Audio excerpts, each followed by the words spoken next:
Well, hello everyone. I've got a really cool video to show you guys today of a duo queue match that Sakaven and I played as Pikachu and Slowbro.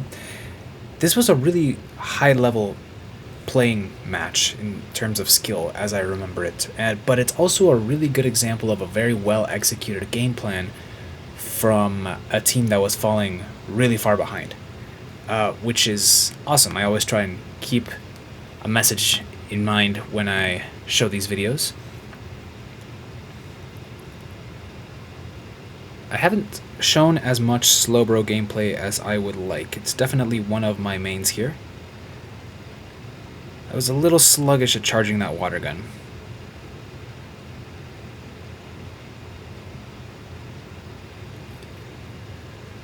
I like how well balanced our team is. We have 2 Pokemon that carry pretty hard in the late game, but 3 that are pretty decent in the early game.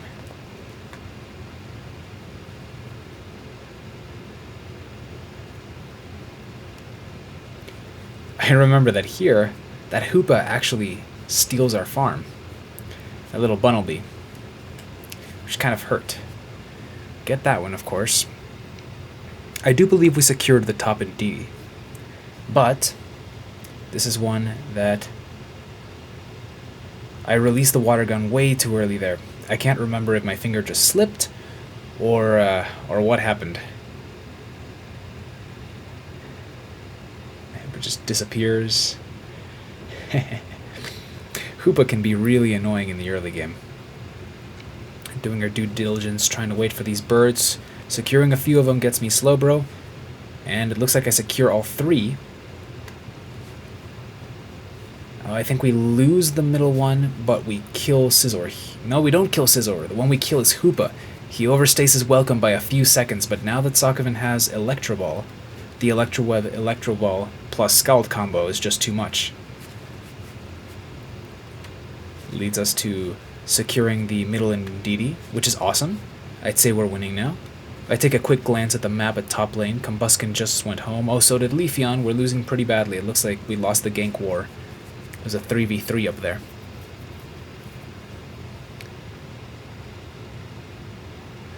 Everything's looking okay down here in bottom lane, though.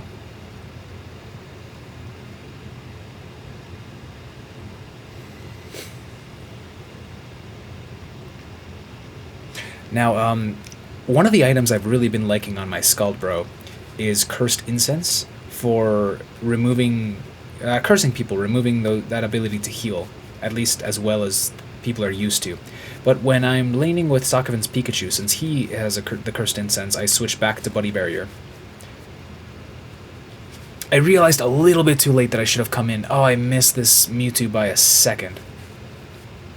If I had been there just a second earlier. Here I was confused as to why the Blaziken didn't meet him in the jungle. I think Mewtwo hid in the bush and recalled home, so we didn't have a chance. The reason Sakaven was up there was to help with the mid-birds, right? 8 minutes to go, there's a pile of birds that spawn in the middle of the jungle. Whoever gets those, it's just like any other mid-farm, right? You want to be the one that secures it. You take that XP away from your opponents. Now there's a big fight. Mewtwo Y is their jungler, just like in the good old glory days of Mewtwo Y. The Pokemon's still fine. Our Blaziken was pretty good himself. Kind of go down simultaneously here. What can we do? So now there's just a Hoopa, so we decide, we see the Scizor up there on the map, and we decide to rip this. Now, I remembered this wrong. I remembered the Blaziken had a run up, but he had actually died. The Hoopa had killed him, and instead of coming back, he started farming. So Sakaven and I were definitely wrong to start ripping that, because all the Hoopa had to do was call in help, hide in the bushes, wait until the Reggie was almost dead, and then take us out there. I mean, they took down Sakaven. I had to run away, of course. So here, what's happening is I'm completely giving up on the idea of getting the Reggie steal. I can't fight through a Reggie, a Hoopa, and a Mewtwo. So I'm up here trying to take all of the middle farm, so that I can at least do something to compensate for the XP swing that this is going to create. And unfortunately, things are not looking good in the top lane at all.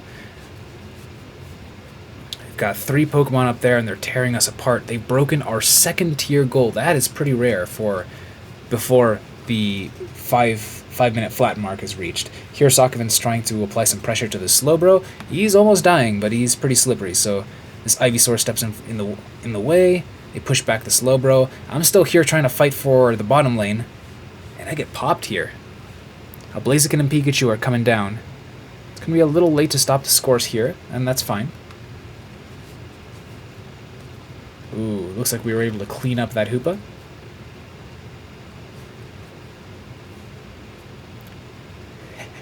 That was beautiful. A really good combo from this type of Pikachus. You Unite, cancel the animation with Volt Tackle, right? So you could see here, before the animation of Pikachu's Thunderstorm even runs out, when he's still in the sky, he already flies to that Mewtwo, giving him no chance to run from the Unite move, and then immediately the Electro Ball comes out. Easy delete on that Mewtwo. And they're able to capitalize here, scoring about 50 points. Excellent. It's a lot of XP. Hoopa sets up one of those, what's that ability called? The traffic lane.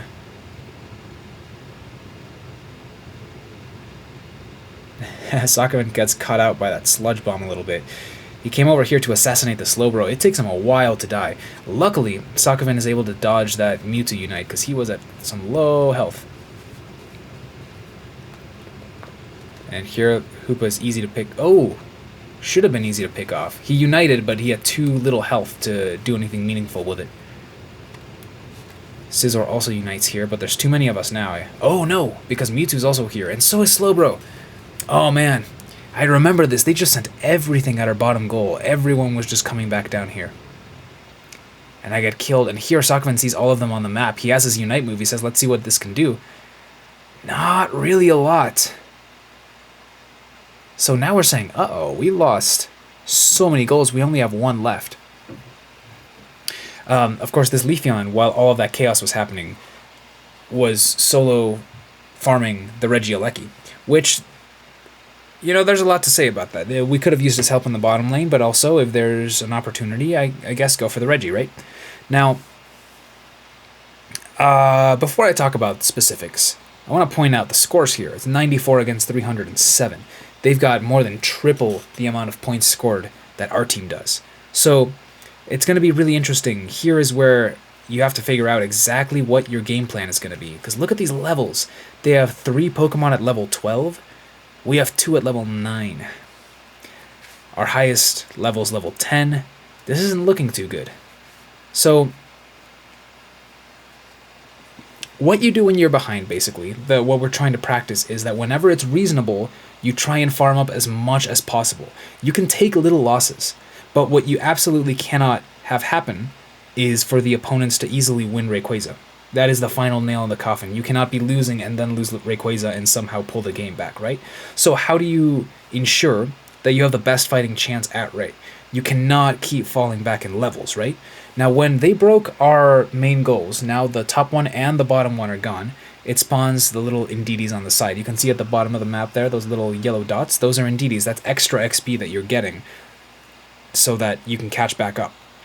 So we have a lot of farm up right now, and we're going to get to see what our team is doing after this.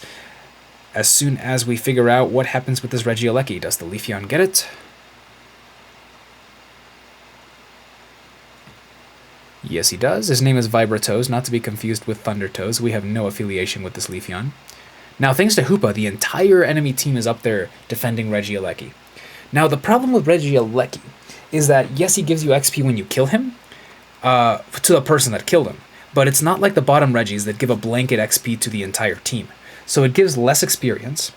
Also, if the opponents kill him after you already turned him to your side, they still get the experience, so you kind of net even, right?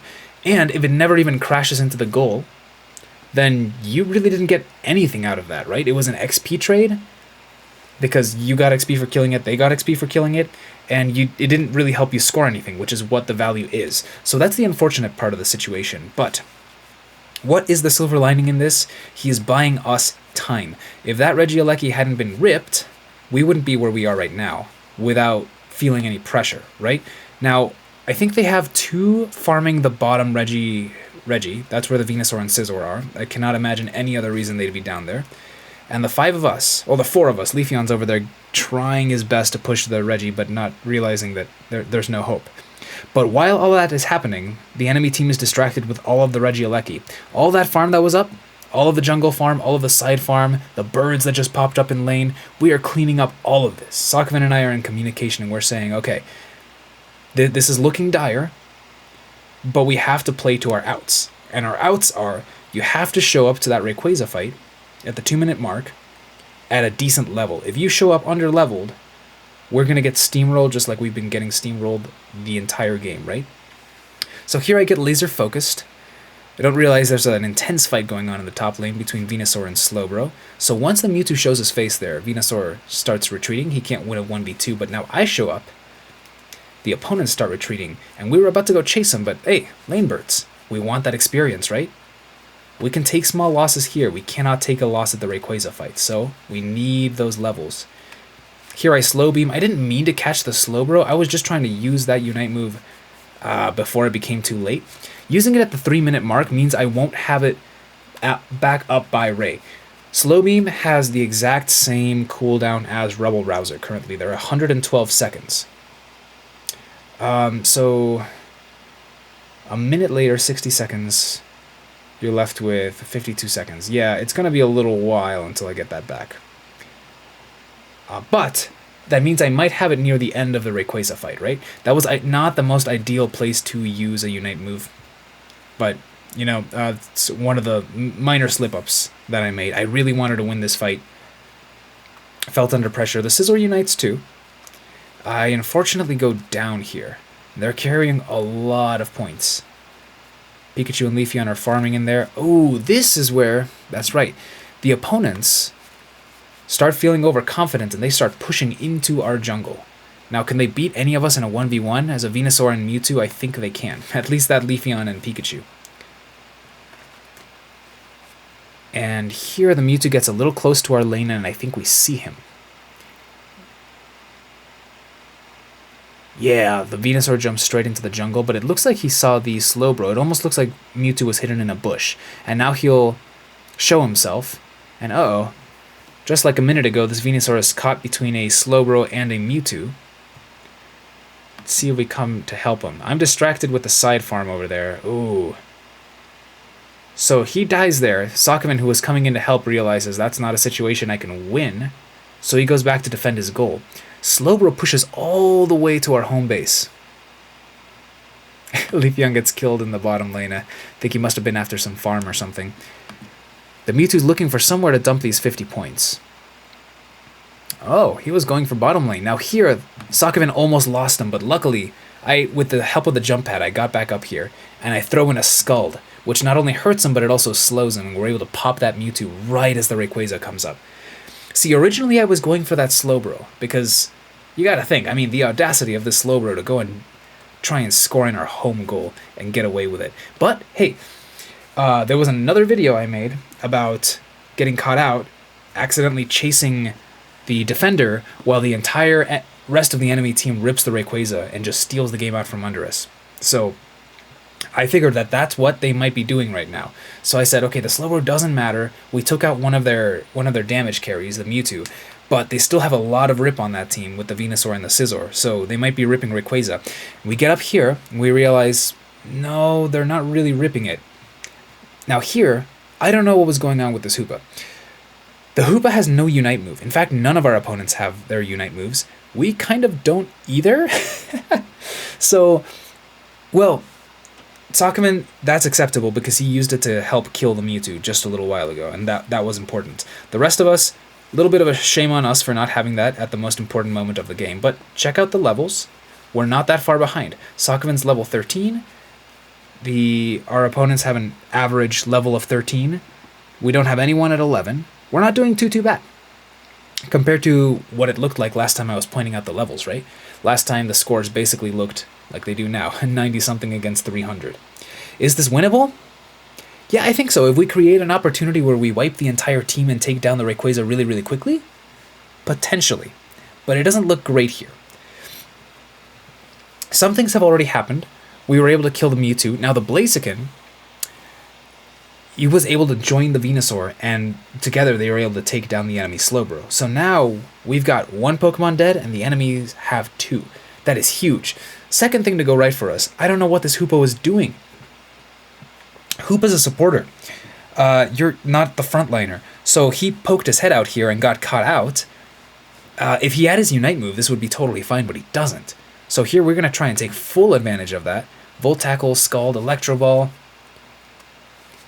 Is he going to escape home? He sure did, yes. Actually, everyone did. I wonder if that Scizor actually went home by mistake, because it looked like he had dived in on us.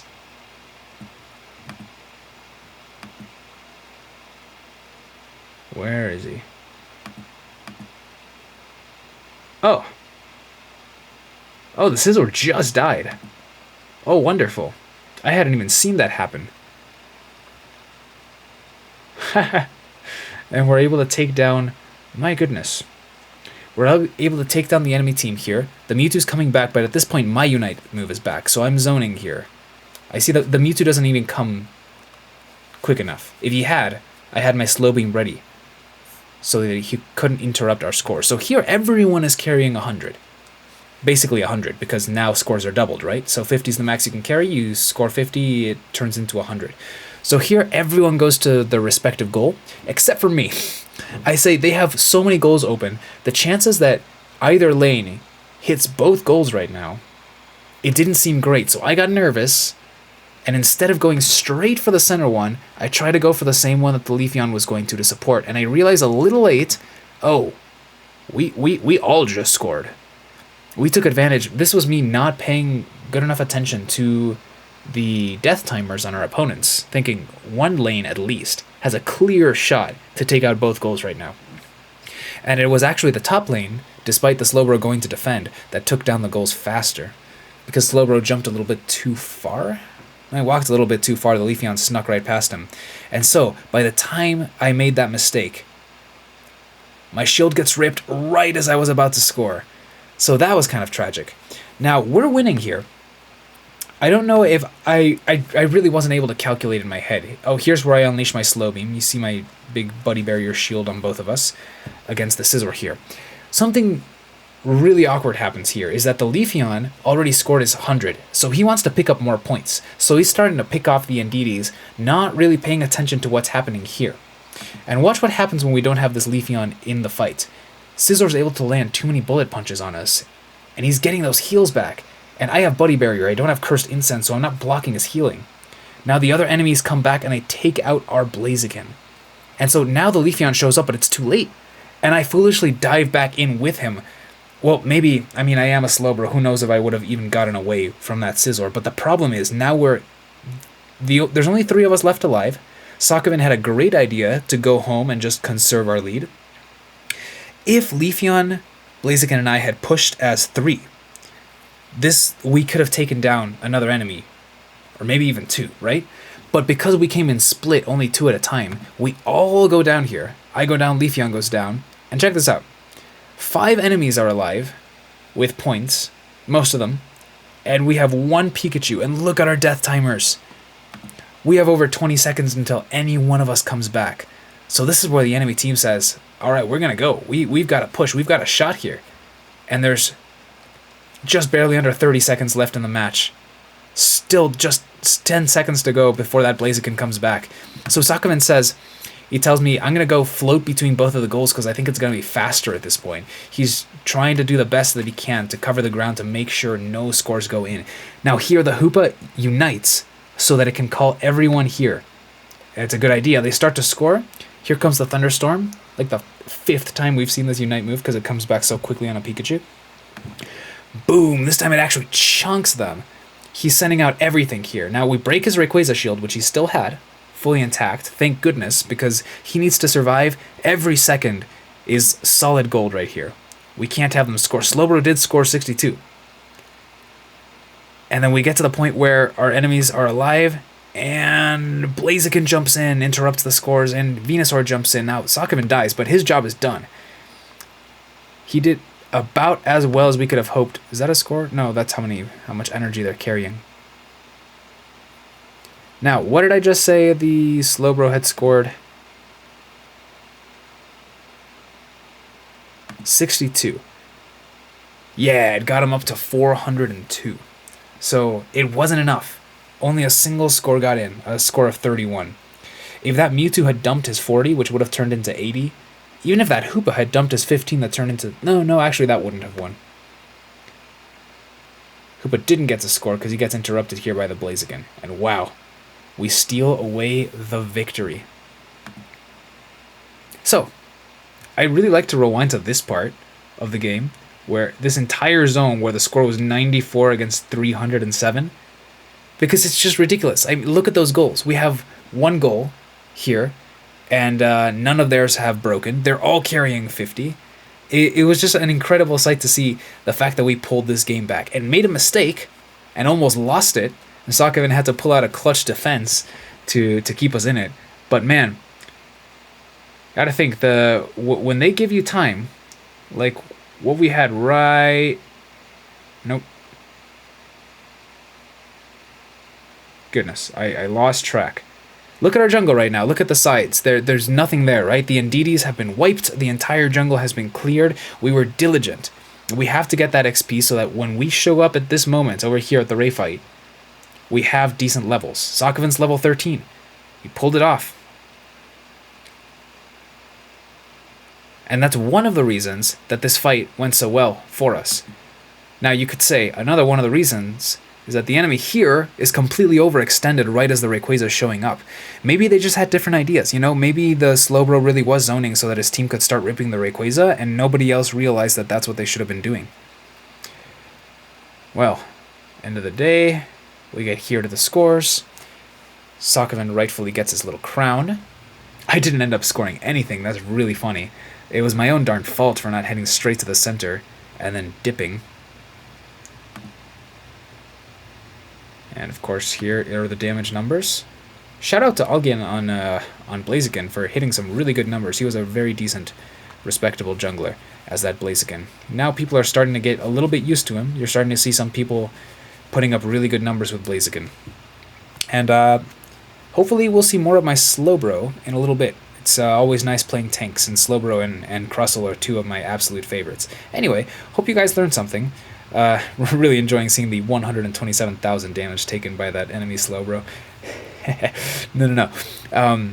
Yeah, of course. Happy to share some really cool moments like that where you kind of are pinned back against the wall. There's one avenue to victory. You take that avenue and it pays off. So glorious. Such a great feeling. So it was awesome. Hope you guys learned something from it or enjoyed the video. And don't forget to leave a like, and I'll talk to you guys in the next one. Bye-bye.